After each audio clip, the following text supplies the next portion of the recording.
In antiquity, only his foot was discovered in the tomb. Nonetheless, the step pyramid's design and building epitomize the genius and vision of the 3rd dynasty builders, who would later raise the buried pyramid and the layer pyramid, among many other structures and sanctuaries.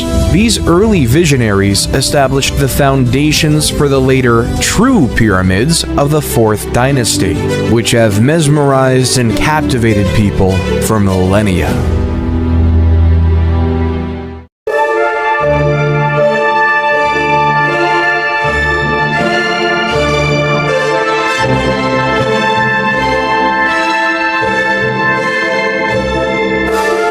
The Old Kingdom of Egypt is also known as the Age of the Pyramids or the Age of the Pyramid Builders, because it contains the Great 4th Dynasty, during which King Sneferu mastered the craft of pyramid construction, and the pyramids of Giza were built under the reigns of Khufu, Khafre, and Menkaure. The historical documents of this time, the 4th to 6th dynasties of Egypt, are sparse.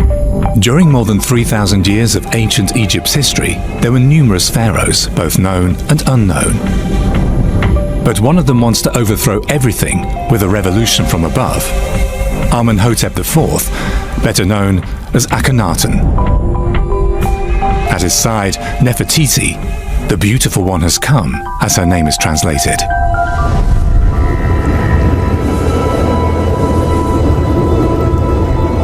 Hidden under desert sands for millennia, then, in 1891, a complete city is rediscovered.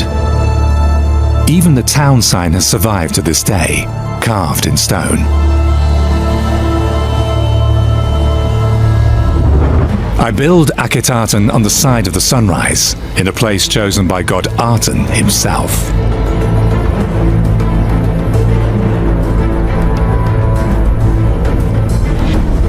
And this is how the place that Aten chose for himself once looked, according to archaeologists. Akhetaten. In 1347 BC, the city for the sun god Aten begins to rise from the desert sands near present-day Amarna.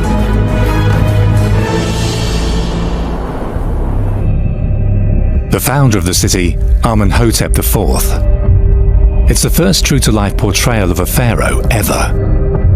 He renames himself Akhenaten after the god Aten and tears down the heaven of the gods of Egypt, a revolution.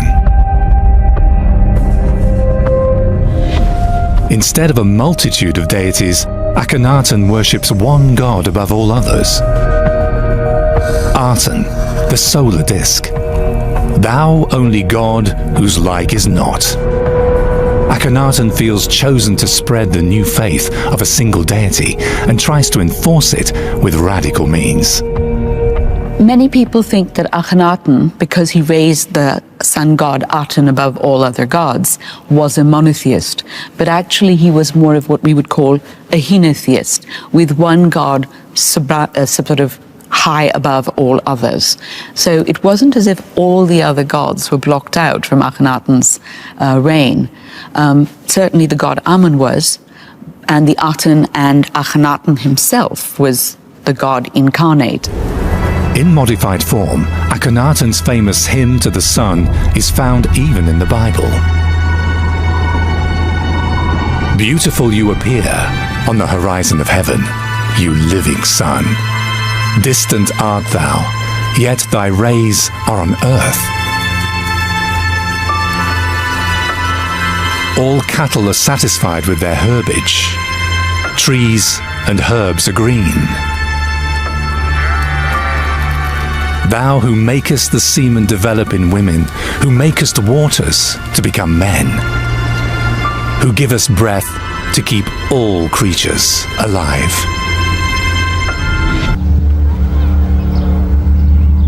Everything that bound Egyptian society together had begun to fall away, and Egypt was plunged into a dark age.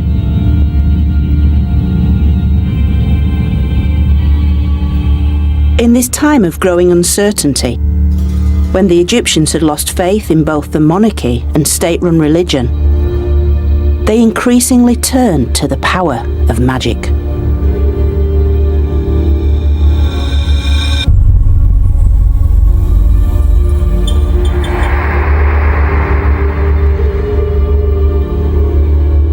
This is a rather unsettling thing. It's an ancient Egyptian mask. It's almost 4,000 years old, and it's made of linen, covered in a thin layer of plaster, and then painted predominantly black with colours picked out on various features. Of course, the Egyptians are well known for making elaborate arrangements for their afterlife. The death mask, placed over the mummified body, recreated the features of the dead to make them recognisable to the gods. But this mask is different. It was made to be worn by the living. And we know this because of the very distinctive eye holes, which you can see there. And this would allow the wearer to see around them. You can imagine when this was applied to the face, fastened on, tied on behind the head, it would transform that individual into a completely different entity. Traces of paint on the linen reveal how it might have helped the wearer embody some form of magical being. Whoever wore this was going to some effort to transform their appearance, to try and tap into the hidden forces of the gods and to control the world in which they lived. It's as if the Egyptian individual that wore this was trying to take charge of their own destiny. The new supreme god Aten is the only one to be given a temple in the centre of the city of Amarna. A temple without a roof, just an open courtyard with a sacrificial altar. For Aten's rays shall reach the pharaoh and the people directly. And this is the image of the new religion. Akhenaten and his wife Nefertiti receiving the rays of Aten. And there is none other that knoweth thee, save thy son, Akhenaten. As the son of Aten, Akhenaten alone knows the revelations of his God, and something else is completely new. Nefertiti is at eye level with the pharaoh. Together with her children, they form the prototype of the Holy Family. There is nothing like this before or since in ancient Egypt. Alas, what's new too is the persecution of dissenters and their gods and statues. The religion of Akhenaten was definitely special. He did something that had never been done before. He persecuted the god Amun. One reason for this is that he had clashed with the enormously powerful Amun priesthood, which we may compare with the Vatican. The Amun priests held decisive positions alongside the king, but pitting one god against another had a completely new quality.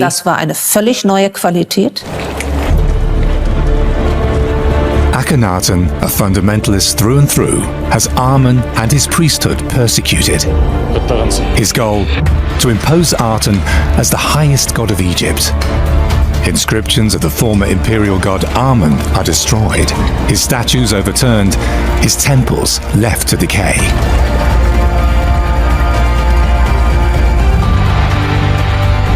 Akhenaten is the prophet and the founder of a religion.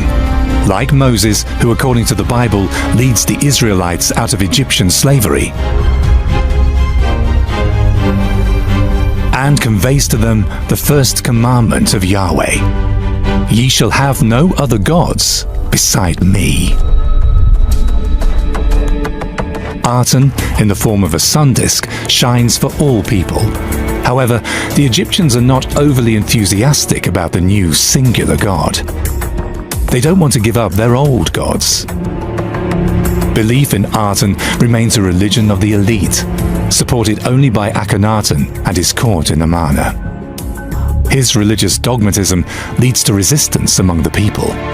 Egyptians continue to worship and sacrifice to the old gods in secret and want them back.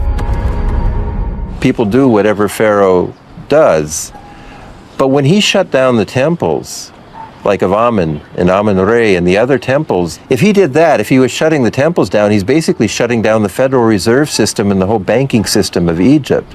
Because it was the temples that coordinated at this point in the New Kingdom, you know, the incoming during harvest and the redistributions.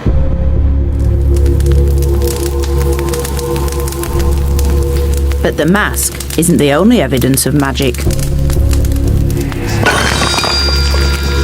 For in their dark ages, the Egyptians increasingly began to write out curses and spells on pots and figurines. Scrolled across one was the curse, "Die, Henui, son of Intef," a form of magic sufficiently small scale to be performed within their own homes. And one of the most graphic ways they did this was to take a piece of clay or a simple pot like this one and write upon it the thing or the person that they wanted to control. They often used red ochre because red was associated with the powers of destruction. So if I was doing this, I'd put on it the thing I'd want to stop, which are early morning calls and alarm clocks. So you've got to imagine Egyptians from all walks of life doing this. The priest wanting to protect the pharaoh, the soldier in battle against an enemy, or simply a hated love rival. So all sorts of Egyptians could be on the receiving end of something like this. And then, to activate the curse, they smashed the pot.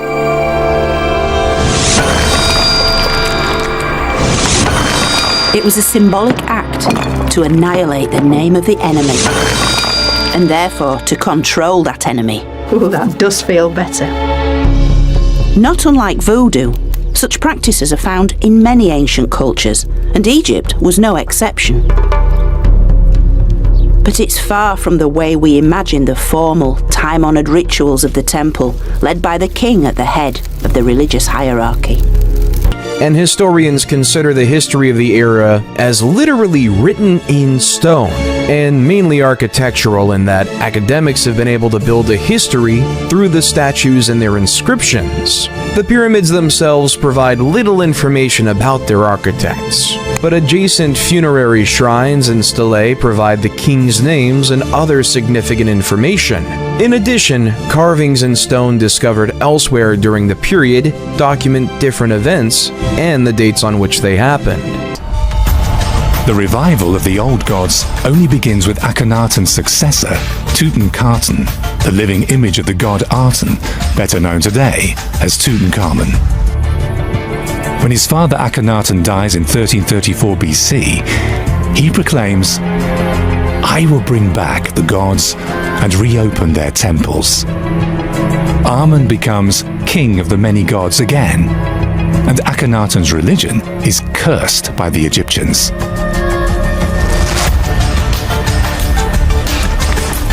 Akhenaten is labeled a heretic.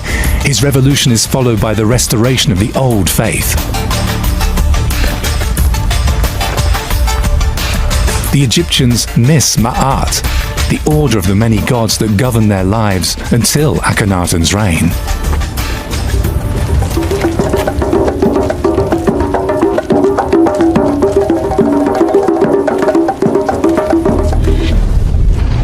Enter Ramses II, probably the most fertile of all pharaohs. He begets about 100 daughters and sons. He reigns around 1250 BC. To some historians, he's an unbridled despot, not particularly intelligent. Others see him as a far-sighted politician, a master of diplomacy. He's considered a megalomaniac, but that's probably merely in keeping with the norms and ideals of his time. The temple complexes he commissions in Luxor are of stunning dimensions. After Akhenaten's death, Ramses the Great creates a building boom yet unseen. He has a mortuary temple built for himself on the west bank of the Nile at Luxor, the Ramesseum. It's meant as a kind of atonement for the suppression of the traditional gods. The old order is restored for all to see.